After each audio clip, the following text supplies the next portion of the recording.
तो आज की मूवी की शुरुआत फ्लैशबैक से होती है, जहां हमें जूडिथ की मौत के बारे में बताया जाता है।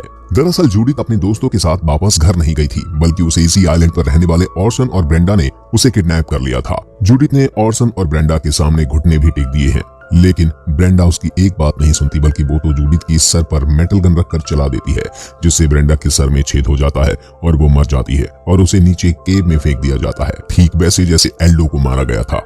जूडिथ की मौत के बारे में जानकर जोआ बुरी तरह से टूट जाती है और वो पूरे दिन बेड पर ही लेटी रहती है और उसी के बारे में सोचती रहती है। कुछ दिनों बाद इस आइलैंड पर एक तूफान आता है, इसलिए सभी लोगों को सेंट्रल मॉड्यूल में शिफ्ट कर दिया जाता है।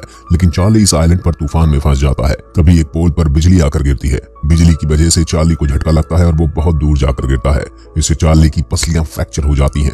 उसे तुरंत हॉस्पिटल में एडमिट कराया जाता है। वहां के डॉक्टर उसका इलाज करते हैं। चार्ली को ज्यादा चोट नहीं आती, लेकिन उसे फिर भी हॉस्पिटल में एडमिट कर लिया जाता है। अब हम देखते हैं कि जोआ उस कल्ट में रहने वाली लड़की वेल से दोस्ती कर लेती है। वेल जोआ को बताती है कि इस कल्ट में रहने वाले लोगों के एरिया डिवाइड होते हैं और उन्हें लिंक कहा जाता है। हर लिंक का काम होता है कि यहाँ आने वाले गेस्ट का ब्रेन वॉश किया जाए, और जोआ का लिंक निको है, इसलिए वेल जोआ को निको से दूर रहने के लिए कहती है। निको का नाम सुनकर जोआ शॉक्ड हो जाती है और वो सीधे जाकर निको से कॉन्फ्रंट करती है और कहती है कि तुम मेरी हेल्प नहीं बल्कि मेरा ब्रेन वॉश करने आए हो। ये सुनकर निको पहले तो शॉक्ड होता है और सोचता है कि किसी ने साइलेंट का राज जोआ को बता दिया है, लेकिन फिर भी वो झूठ बोलता है कि ऐसा कुछ नहीं है। इसके बाद हम निको को देखते हैं, जो कि एस्टेरॉइड के पास जाता है और उसे जोआ की कही बात बता देता है। इससे हमें समझ आता है कि इन लोगों का प्लान जूडिथ को मारकर और उसकी लाश जोआ को दिखाकर डराया जाए, ताकि जोआ डर की वजह से इस आइलैंड से जाए ही ना। लेकिन उनका ये प्लान फ्लॉप हो जाता है, क्योंकि वो बिल्कुल भी डरी हुई नहीं होती, बल्कि वो तो अब जूडिथ की मौत का बदला लेना चाहती है। ये सुनकर एस्टेरॉइड डर जाती है और जोआ को रास्ते से हटाने के लिए कहती है। इस काम के लिए फिर से ब्रेंडा को बुलाया जाता है।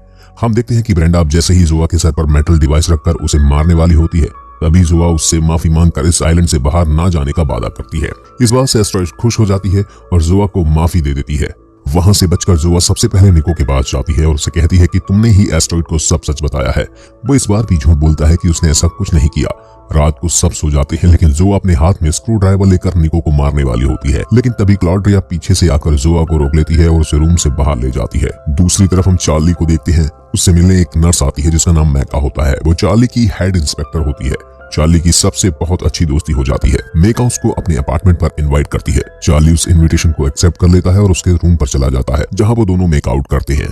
दूसरी तरफ क्लॉडिया जोआ को रूम में लेकर आती है और उसे कहती है कि उसके बॉयफ्रेंड ने भी यहीं से भागने की कोशिश की थी, लेकिन वो मारा गया। क्लॉडिया भी यहाँ से भागना चाहती है, लेकिन वो कोई रिस्क नहीं लेना चाहती, बल्कि उसने एक प्लान बनाया जिसे वो जोआ के सामने खोलती है कि इस आइलैंड पर हर दूसरे हफ्ते सी बोट आती है और वो न्यू गेस्ट को छोड़कर जैसे ही वापस लौट जाएगी तो यही मौका पाकर उस बोट में बैठकर वो यहाँ से निकल जाएगी और इस तरह से रिस्क भी कम होगा। जोआ को क्लॉड्रिया का प्लान बहुत सही लगता है और वो भी अब उसके साथ इस प्लान में शामिल हो जाती है और यहाँ से निकलना चाहती है। इसके बाद हम जोआ को देखते हैं, जो कि चार्ली और इवान से मिलती है और उन्हें इस आइलैंड का पूरा सच बता देती है। सच जानने के बाद इवान और चार्ली बहुत ज्यादा डर जाते हैं और वो जोआ से कहते हैं कि हमें किसी भी तरह से यहाँ से बाहर निकलना है।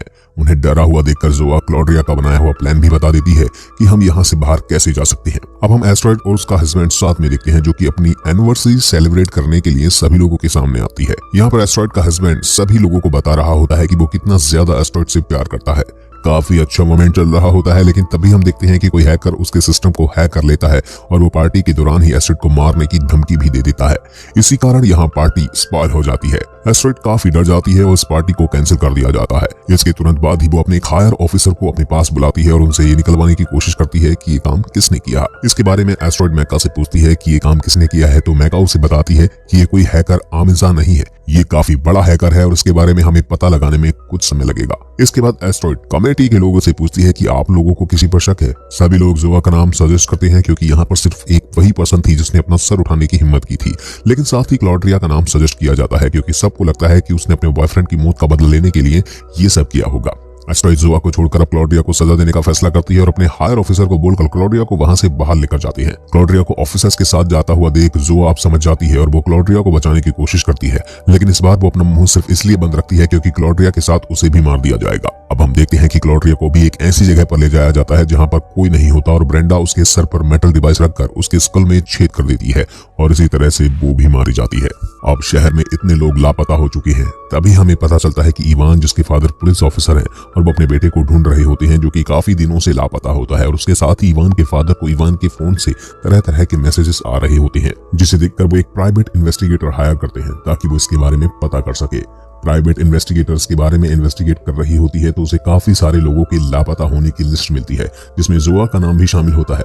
इसलिए वो इन्वेस्टिगेटर जोआ के घर पर जाकर मिलने के बारे में सोचती है। हम देखते हैं कि जोआ की बहन गाबी भी अपनी बहन को ढूंढते हुए डेनियल के पास जाती है। डेनियल यहाँ पर घटी सभी घटनाएं गाबी को बता रहा होता है। तभी वो बताता है कि उस आइलैंड पर हमें ये रिस्ट बैंड मिला था और उसे अपने हाथों में पहनकर दिखाता है, लेकिन उसे ये नहीं पता था कि उसे हाथ में पहनते ही उस आइलैंड पर रहने वाले लोगों को इसका सिग्नल मिल जाएगा। जैसे ही आइलैंड पर रहने वाले लोगों को इसका सिग्नल मिलता है तो वो डेनियल को ढूंढने लगते हैं और उधर गाबी डेनियल को बाय बोलकर चली जाती है और तभी कल्ट मेंबर डेनियल को किडनैप कर लेते हैं और उससे इसके बारे में पता करते हैं कि उसे ये बैंड कहां से मिला। काफी देर मार खाने के बाद डेनियल उसे कुछ नहीं बताता, लेकिन वो लोग उसकी मां को मारने की धमकी दे देते हैं, जिस पर वो टूट जाता है और वो जोआ की बहन के बारे में बता देता है कि वो अपनी बहन को ढूंढ रही है। अब हम देखते हैं कि उस आइलैंड पर इवान, चार्ली, जोआ, ये सभी लोग इस कल्ट के नियमों को निभाते हुए एक ड्रिंक पीते हैं और गरम गरम कोयले पर चलकर उनकी प्रथा को पूरा करते हैं। इस प्रथा को पूरे करते हुए उनके पैर बुरी तरह से जल जाते हैं और वो काफी डरे हुए भी होते हैं। अब इनके हाथ में स्टार लगाए जाते हैं और इन्हें यहाँ पर रहने वाले लोग एक रैंकर ऑफिसर की तरह काम करते हुए देखते हैं। एक स्टार लगाने के बाद यहाँ के सेक्रेटरी होते हैं और उससे ऊपर जितनी भी रैंक जाती हैं वो ऊपर वाले हायर रैंकर्स में आते जाते हैं। तभी हम देखते हैं कि लेसिस को 3 स्टार दे दिए जाते हैं जो कि एस्ट्रियोट की बराबर होते हैं और वो कल्ट का सबसे ऊपर का मेंबर बन चुका होता है। दूसरी तरफ बेल जोआ के पास आती है और वो उसे अपने ग्रुप में शामिल करके यहाँ से भागने के बारे में कहती है। इस पर जोआ उनके ग्रुप में शामिल होने से मना कर देती है और अपने भागने का प्लान जोआ वेल के सामने बताती है। उसका प्लान जानकर वेल कहती है कि ये प्लान बेहद ही खतरनाक है, लेकिन मैं तुम्हारी हिम्मत की दाद दूंगी। तुमने इतना अच्छा प्लान सोचा और मैं तुम्हें गुड लक विश करती हूँ। साथ ही मैं तुम्हारे इस प्लान में तुम्हारा साथ भी दूंगी। ये सुनकर जोआ को बहुत अच्छा लगता है। दूसरी तरफ हम देखते हैं कि जब एस्ट्रॉइड और उसके हस्बैंड सो रहे होते हैं तभी कोई उनके रूम के गेट को एस्ट्रॉइड की आईडी से लॉक को खोल देता है। इसके बाद हम देखते हैं कि वो एस्ट्रॉइड के मुंह पर कपड़ा रखकर उसे मारने वाला होता है, लेकिन तभी एस्ट्रॉइड के हस्बैंड की आंख खुल जाती है। उस आदमी और उसके हस्बैंड के बीच एक बहुत बड़ी फाइट होती है जिसमें वो हैकर एस्ट्रॉइड के हस्बैंड के गले पर स्टैब कर देता है, लेकिन वो हमलावर वहां से निकल भागता है। एस्ट्रॉइड हेल्प के लिए लोगों को बुलाने के लिए कहती है, लेकिन उसका हस्बैंड मना कर देता है क्योंकि उसे पता था कि अगर ये बात सब लोगों को पता चल गई तो सभी लोग हमारे अगेंस्ट हो जाएंगे, हमें कमजोर पाकर। इसलिए एस्ट्रॉइड उसे एक सीक्रेट रास्ते से हॉस्पिटल में लेकर जाती है जहां पर एक छोटा सा बच्चा जिसका नाम इसाक होता है वो एस्ट्रॉइड के हस्बैंड का इलाज कर रहा होता है। दूसरी तरफ हम एस्ट्रॉइड को देखते हैं जो कि मीटिंग अरेंज करती है और वो सभी लोगों से कहती है कि इस बीच पर नए गेस्ट आने वाले हैं, इसलिए सब लोगों को अपना काम बहुत ही अच्छे से करना है और वो रात के बारे में किसी को कुछ भी नहीं बताती। दूसरी तरफ हम देखते हैं कि न्यू मेंबर आने से जोआ काफी खुश होती है क्योंकि उसे यहाँ से बाहर निकलने का मौका मिलने वाला था, लेकिन तभी निको उसे बहुत ज्यादा काम देता है, जो काम इतना हार्ड होता है कि काम करते हुए उन्हें वहां से निकलने का प्लान सोचने का समय ही नहीं मिलता। जोआ इलेक्ट्रिक बोर्ड चुराकर गुस्से में वहां से काफी दूर निकलती है क्योंकि अब जोआ बहुत ज्यादा फ्रस्ट्रेट हो चुकी थी, इसलिए वो रो रही होती है। तभी बेल उसके पास आती है और वो उसे कंसोल करते हुए कहती है कि ठीक है, उस रात पार्टी में वो सभी मेंबर्स को डिस्टर्ब करने की कोशिश करेगी जिससे कि तुम्हें टाइम मिले और तुम यहाँ से बाहर निकल जाओ। ये सुनकर जोआ काफी खुश हो जाती है। अब ये दिन आ जाता है जिस दिन सी बोट आने वाली थी और नए गेस्ट आ जाते हैं। गेस्ट आने के बाद ये लोग पार्टी करने लग जाते हैं और ये लोग बहुत ही बखूबी से अपना काम कर रहे होते हैं क्योंकि इन पर पूरे कल्ट की नजर होती है ताकि ये कोई गड़बड़ ना कर दें। काफी पेशेंस के साथ जोआ और वेल अपना काम कर रहे थे, लेकिन साथ ही वो वहां से भागने का प्लान भी उनके दिमाग में पूरी तरह से चल रहा होता है। और वेल इलेक्ट्रिक रूम में जाती है और वो इलेक्ट्रिक वायर चेंज कर देती है जिससे वहां स्पार्क होना शुरू हो जाते हैं और अफरा तफरी मच जाती है। इसी का फायदा उठाकर चार्ली भीड़ के साथ भागने लगता है और वो भीड़ में भागते हुए ऑक्सीजन मास्क पहनकर पानी के अंदर चला जाता है और वो एक बोट पर चढ़ जाता है, लेकिन उसे पता चलता है कि उसे यहाँ पर डिटेक्ट कर लिया गया है, इसलिए वो काफी डरा हुआ होता है। और दूसरी तरफ हम देखते हैं मैका, जो कि उसकी गर्लफ्रेंड थी, उसके हाथ में ट्रैकिंग मशीन होती है। उसे समझ नहीं आ रहा है कि इस बारे में एस्ट्रॉइड को बताए या नहीं, लेकिन उसे इसका प्यार याद आता है और वो उस ट्रैकिंग मशीन को दूसरी तरफ घुमा देती है जिससे कि चार्ली की जान तो बच जाती है। अब हम देखते हैं कि समय बहुत ज्यादा हो चुका है और जोआ भागने में नाकामयाब होती है और तभी लेसिस पकड़ लेता है। लेसिस जैसे ही उसे मारने वाला होता है तभी वहां पर इवान आ जाता है।